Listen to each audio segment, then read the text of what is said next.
Hi everyone, my name is Anshalika Soni and you are with me on my YouTube channel. तो आज मैं बात करूंगी सुप्रीम कोर्ट ने जो एक सरप्राइज एक्सप्रेस किया है over registration of case under section 66 A of IT act. IT act as you know information technology act.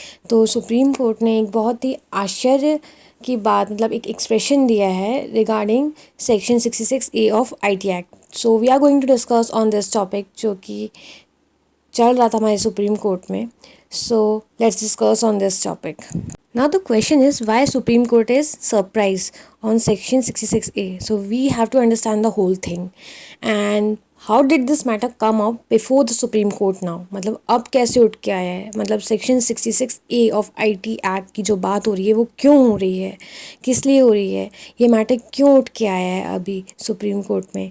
So let's discuss on that. So the matter came up because the People Union for Civil Liberties raised this matter in the Supreme Court. They filed a petition in the top court and sought this direction to the central government to issue an advisory to all the police stations not to register a case under section 66 of the IT Act. तो ये तो English में बोला गया है और लिखा भी है, so I explain in Hindi as well. ये रेज हुआ है क्वेश्चन सुप्रीम कोर्ट में कि section 66A of IT act के तहत अभी भी पिटीशंस फाइल क्यों हो रही है और ये क्वेश्चन क्यों अराइज हो रहा है. Section 66A of the IT act तो मेंशन है, but still this surprise has been shown by Supreme Court. Why? That must be the first question we should ask. PUCL people's union for civil liberties ने ये case file किया है of filed a petition in a Supreme Court. Why they have filed? Why court is reacting in this way? So Supreme Court has expressed surprise that cases are being filed under the same section of the Information Technology Act which was repealed in 2015 itself. तो उन्होंने surprise इसलिए show किया है क्योंकि ये repeal कर दिया गया था.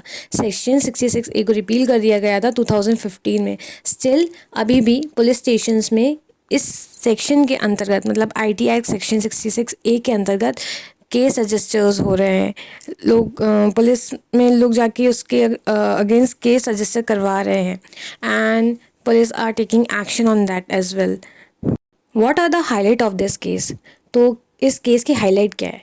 तो हाईलाइट है supreme court is angry over registration of case under section 66A of information technology act.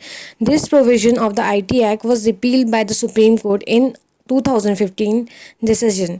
Even after 6 years, the Supreme Court expressed surprise that this provision continued to be in force. मतलब उसे repeal कर दिया गया था 2015 में, still case register हो रहे हैं उसके अंदर और ये प्रोविजन कंटिन्यूसली चल रहा है. They are still in force, मतलब सेक्शन 66A अभी भी लागू है. उसे रिपील कर दिया गया था मतलब उसे हटा दिया गया था. So these are the some highlights of this case. What has been said under section 66A मतलब इंफॉर्मेशन टेक्नोलॉजी एक्ट में ऐसा क्या बताया गया है उसे समझना भी बहुत इंपॉर्टेंट है. So you will have the proper understanding. उसकी डेफिनेशन हमें पता होनी चाहिए कि उसमें क्या कहा गया है.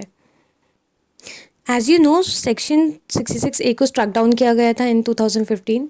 सो वॉट मतलब सेक्शन 66A कैसे एम्पावर करता है? So it empower the police to arrest those who allegedly posted objectionable content on social platforms. मतलब फेसबुक में, ट्विटर में या कोई भी सोशल प्लेटफॉर्म में कोई भी ऐसे कमेंट पास करें that hurt someone's dignity or hurt in someone in any way. So this has been mentioned in section 66A of IT Act. We also need to know what are the provision that has been mentioned in section 66A of the IT Act. So the provision are section 66A was added to the IT Act in the year 2019 under the Amended Act. It states that person sending messages through computer resources means desktop से, laptop से, tab से और communication device shell be punish. तो ये चीज़ mention की गई है कि अगर किसी भी मीडियम के द्वारा मीन्स मोबाइल के द्वारा, लैपटॉप के द्वारा मैसेज भेजा जा रहा है by any way shall be punish अगर वो ऑब्जेक्शनेबल है या फिर it hurt someone in any way. So it has been mention in section 66A of the IT Act. So there are some key points that has to be remembered.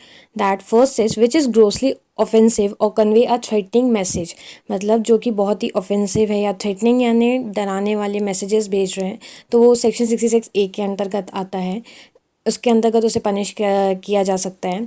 Second is who knowingly gives false information by means of a computer resources or communication devices so as to annoy, harass, threaten, and hinder can be used to insult, cause hurt, criminal intimidation, and create an atmosphere of enmity, hatred और ill will. मतलब कुछ भी ऐसी false information देना किसी के बारे में जिससे कि उससे हैरेस किया जा सके, उसे परेशान किया जा सके, उससे क्रिमिनली इंटिमिडेट किया जा सके, मतलब डराया जा सके, और एक ऐसा एनिमिटी मीन्स लड़ाई झगड़े का माहौल क्रिएट करना. थर्ड पॉइंट है who annoys, harass, deceives and attempts to conceal his identity. Conceal यानी छुपाने की कोशिश करना from any person by sending electronic mail और इलेक्ट्रॉनिक मेल मैसेजेस. सो ये 3 पॉइंट हाईलाइट किए गए हैं सेक्शन 66A के अंतर्गत. Now what are the punishment that is involve in this, अगर आप इसे कमिट करते हैं तो so the punishment is imprisonment for up to 3 years and fine. मतलब आपको 3 साल की जेल हो सकती है और फाइन भी देना पड़ सकता है. इस चीज़ को मतलब section 66A of IT act को ऑब्जर्व किया सुप्रीम कोर्ट ने, and what they said you also have to know about their decision, their judgment, and what they said means जो ये petition फाइल हुई. So the Supreme Court observed that in the case of Shreya Singhal versus Government of India, it has declared Section 66A of the IT Act unconstitutional. In even after 6 years, the registration of a case under this provision of the IT Act is indeed surprising. तो जो previously जब इसे repeal किया गया था 2015 में, मतलब उसे हटा दिया गया है सेक्शन 66A को 2015 में ही हटा दिया गया था. तो उस टाइम पे इसमें क्या ऑब्जर्व किया गया था. So they said that it is unconstitutional, मतलब ये हमारी फ्रीडम ऑफ स्पीच और एक्सप्रेशन को बॉयकॉट करता है. So that is the reason why supreme court is surprise कि इसको रिपील करने के बाद भी still it is being use, मतलब इसे हटाया नहीं गया, ये अभी भी प्रोविज़न में है.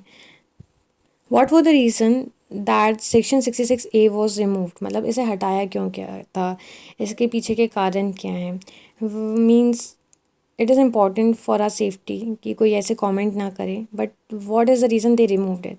सो इफ़ वी सी प्रीवियसली, मतलब इसका हिस्टोरिकल बैकग्राउंड देखें, the matter is related to the death of Bal Thackeray who were Shiv Sena chief.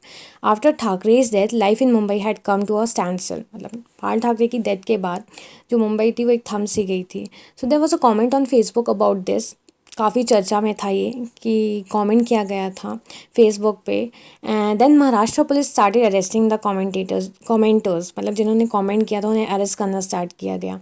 And they started registering a case against them. उनके अगेंस्ट उन्होंने केस रजिस्टर करना स्टार्ट कर दिया under section 66A of the IT act.